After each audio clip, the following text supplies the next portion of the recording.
বড় মাছ তো আপনারা অনেকভাবে খেয়েছেন, এইভাবে একবার খেয়ে দেখবেন, মুখে স্বাদ লেগে থাকবে। হ্যালো এভরিওয়ান, কেমন আছেন সবাই? আশা করি ভালো আছেন, আপনাদের দয়ায় আমিও ভালো আছি আলহামদুলিল্লাহ। আমি এখানে আধা কেজিতে বেশি মাছ নিয়ে নিয়েছি। নিয়ে আমি বড় রুই মাছ আমি এরকম টুকরো টুকরো করে নিয়ে নিয়েছি। নিয়ে এখন ম্যারিনেশন করে নেব, এই জন্য আমি দিয়ে দিয়েছি মরিচের গুঁড়া, দিয়ে দিয়েছি হলুদের গুঁড়া, এখন দিয়ে দেব এখানে ধনিয়ার গুঁড়া, দিয়ে দেব জিরার গুঁড়া। আর মাছটাকে আমি কাঁচায় রান্না করব, ম্যারিনেশন করে আধা ঘন্টার মতো রেস্টে রেখে দেব। দিয়ে দেব স্বাদ মতো লবণ। দিয়ে এখানে আমি একটা আলু সিদ্ধ করে আমি বাটনায় বেটে নিয়েছি। নিয়ে আলুটাকেও আমি একসাথে মাছটার সাথে ম্যারিনেশন করে নেব। দিয়ে দিয়েছি তেল।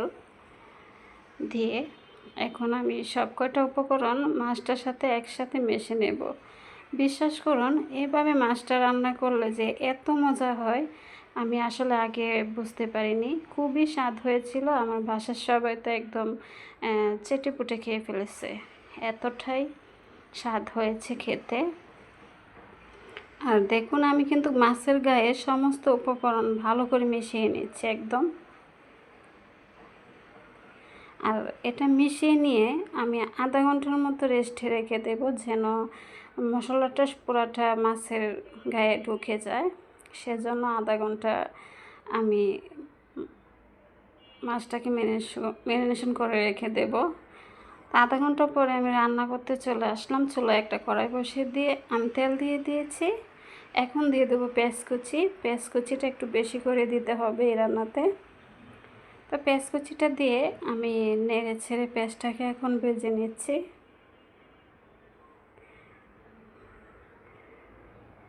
পেঁয়াজটা ভাজা হয়ে গেছে। আমি কি করেছি, একটু ঢাকনা দিয়ে ঢেকে দিয়েছিলাম, এতে করে পেঁয়াজটা তাড়াতাড়ি করে ভাজা হয়ে যাবে, সেটা স্কিপ হয়ে গেছে। এখন এখানে আমি দিয়ে দিচ্ছি 1 টেবিল চামচের মতো আদা আর রসুন বাটা। দিয়ে আমি কাঁচা গন্ধ যাওয়া অবধি মশলাটাকে ভেজে নেব। আমি ভালো করে নেড়ে ছেড়ে মশলাটাকে ভেজে নিচ্ছি। মশলাটাকে ভালো করে ভেজে নিতে হবে, তা না হলে কাঁচা গন্ধটা থাকলে আবার খেতে ভালো লাগবে না।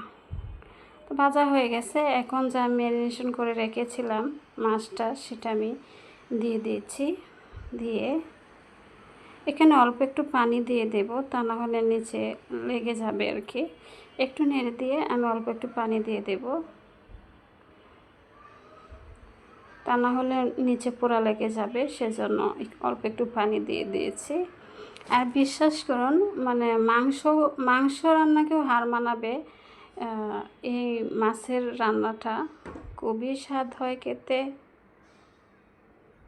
আপনারা চাইলে এভাবে রান্না করে খেতে পারেন, আমি কথা দিচ্ছি খুব মজা হয় এভাবে রান্না করলে।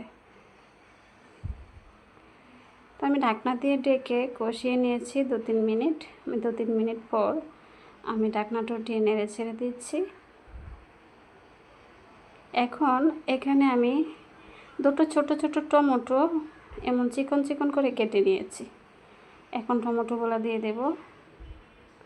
দিয়ে একটু নেড়ে ছেড়ে মিশিয়ে নিয়ে হালকা করে মেশাতে হবে, যেন মাছগুলো ভেঙে না যায়।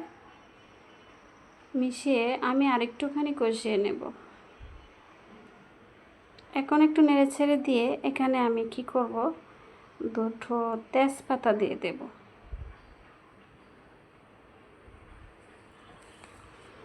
তো নেড়ে ছেড়ে নেওয়া হয়ে গেছে।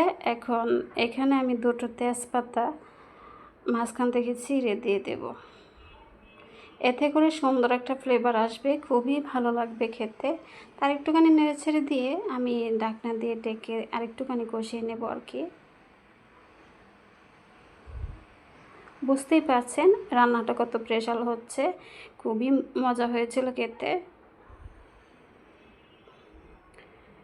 তো আমি আরও 2 মিনিটের মতো কষিয়ে নিয়েছি। নিয়ে দেখুন কষানোটা সুন্দর হয়ে গেছে। তেলটাও কিন্তু বেশি উঠেছে। এখন আমি ঝোল দিয়ে দেব। আমি যে মাছটা মেখে রেখেছিলাম সেই বাটিটা ধুয়ে আমি ঝোলটা দিয়ে দিয়েছি।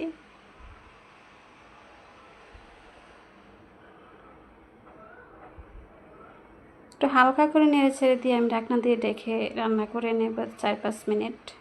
4-5 মিনিট পর আমি ঢাকনাটা উঠিয়ে নিয়েছি। নিয়ে দেখুন একটু নেড়ে ছেড়ে দিচ্ছি।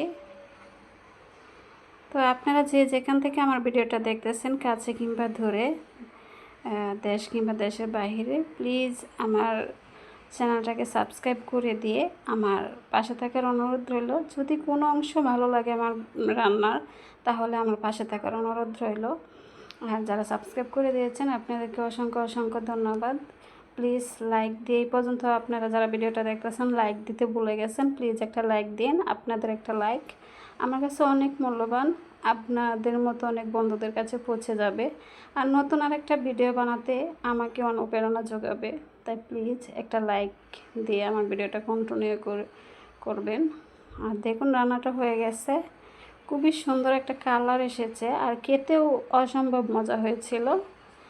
আপনাদের মূল্যবান সময় দিয়ে আমার ভিডিওটা দেখার জন্য অসংখ্য ধন্যবাদ।